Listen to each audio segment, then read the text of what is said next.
Hello everyone, my name is Freakame and welcome to Anticipated Watches. Today I'm going to be watching the long-awaited sequel to one of my favorite comedies of all time that I've been building up to for so long, Clerks III. So like I said, I watched Clerks for the first time I think last year, and it's one of my favorite comedies ever, and it got me down the whole rabbit hole of just the Kevin Smith movies and the Jay and Silent Bob cinematic universe. And now it's became like my thing, my special interest. And so when this movie, when it was actually officially happening, I was psyched. I was following so much of the info. I was reading all the articles. I was going crazy. I even re-marathoned the entire cinematic universe leading up to it, which I just made a video on, so check that out. It's funny, I've told myself I shouldn't build this movie up too much, since I think, to me, a lot of the Kevin Smith movies are like guilty pleasures. So I think this movie could just be like a fun 7 out of 10, and I'd be okay with that, as long as it's some new Dante and Randall good antics. Just like, I want it to be a good time, and I want it to be reminiscent of the older Kevin Smith movies that I absolutely love. So yeah, I guess my expectations are a 7 out of 10 for just a general fun time, and kind of like a guilty pleasure movie, but hopefully more of like a return to form and something better than Jay and Silent Bob reboot, you know? So yeah, I've been waiting for this movie a while, so I'm gonna go watch it on a good TV without my phone, no distractions, and I even got some good stuff to eat. And I'm gonna come back and tell you guys my thoughts. Cool? All right. Snoogans. Might as well do whatever unboxing there is to do. A slipcover. I'm not gonna read the whole plot synopsis, but there's also a digital copy, which is gonna come in handy in case I scratch this up. Oh my God. Clerks 3 on Blu-ray. Shrink wrapped and everything.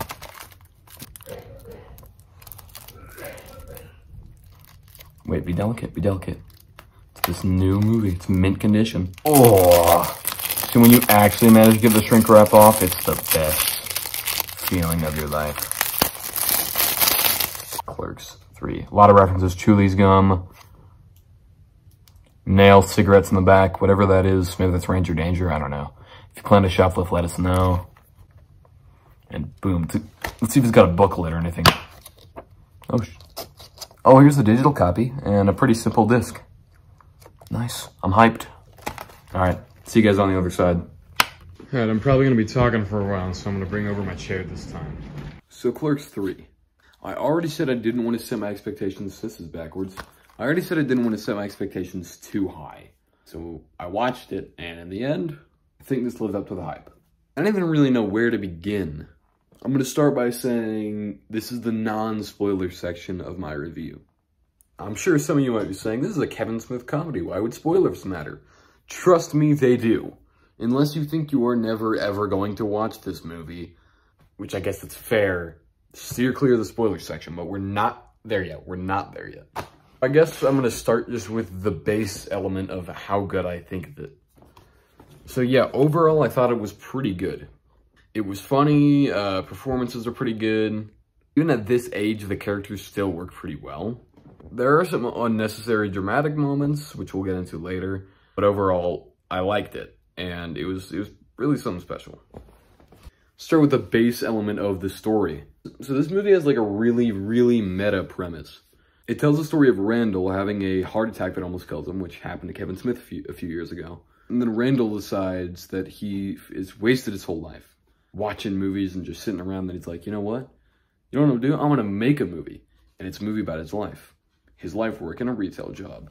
That's right, it is a movie in which Randall suffers the heart attack that Kevin Smith went through a few years ago.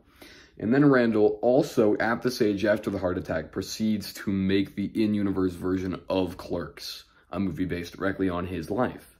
And it does allow for a lot of fun fan service moments and cameos, and I liked them. I think just as maybe it's just because I'm a fan, but I really liked a lot of those moments.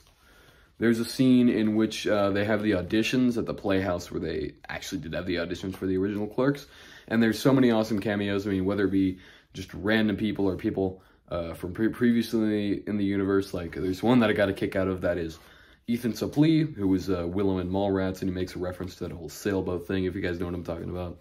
What's funny is one of the cameos is this guy. I don't know exactly who he is. And I'm surprised this got me to laugh in a movie of this nature.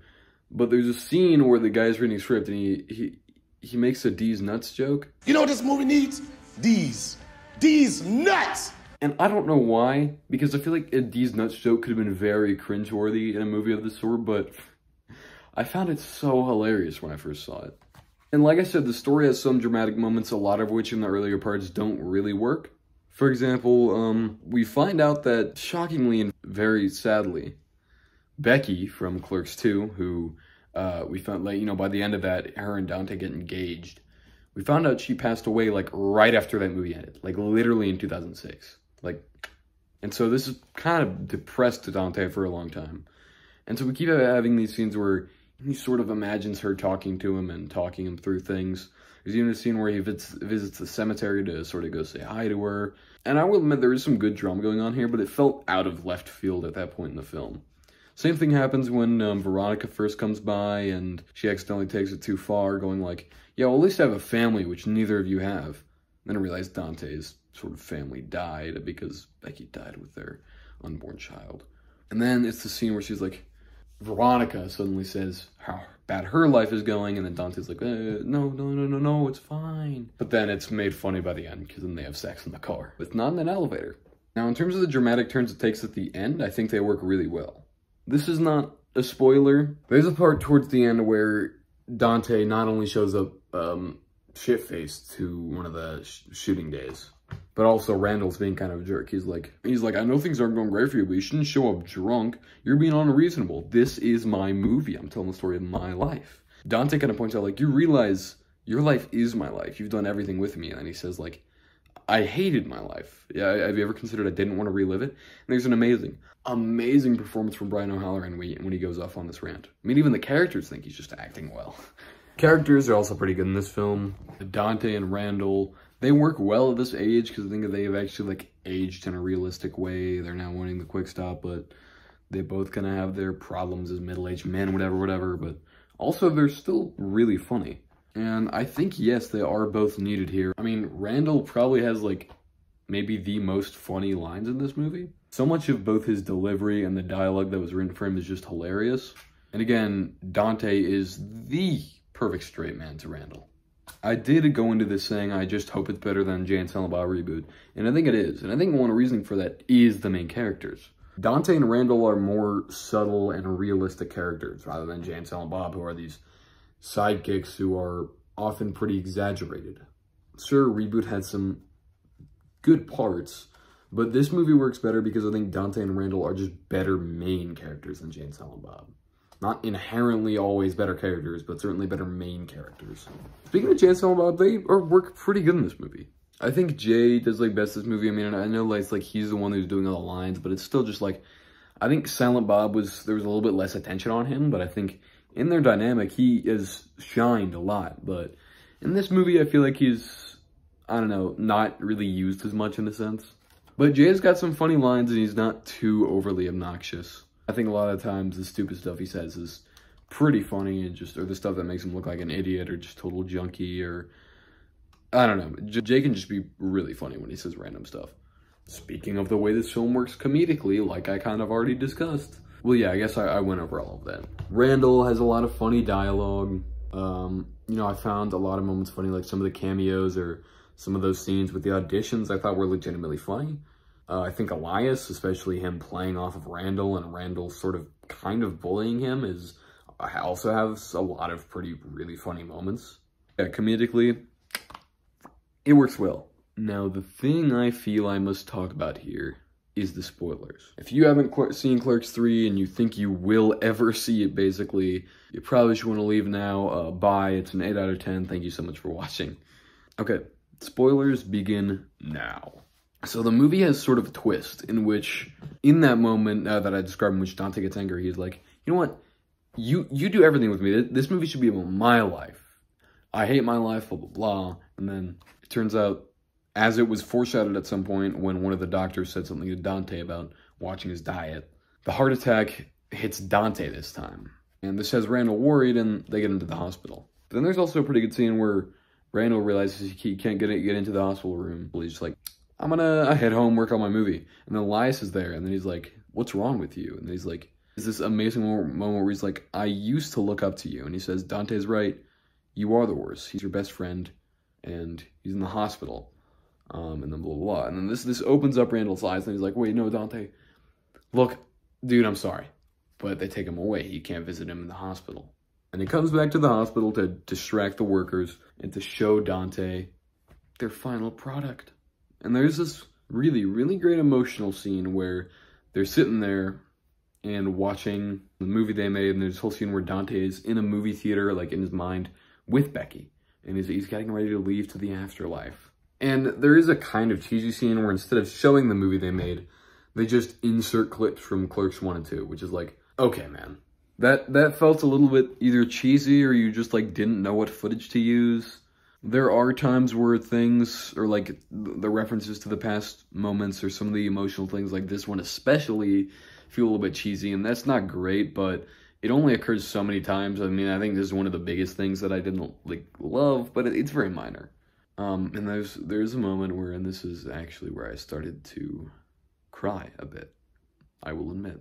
And he says he's not only my favorite director, and then Dante, letting out a few tears, says, but he's my best friend, and they leave.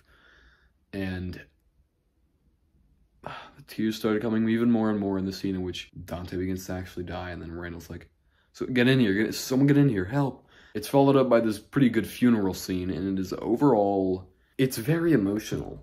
And I think the killing off of Dante does kind of work. It does hit emotionally in a very insane way, one that I haven't experienced in a movie in a long time.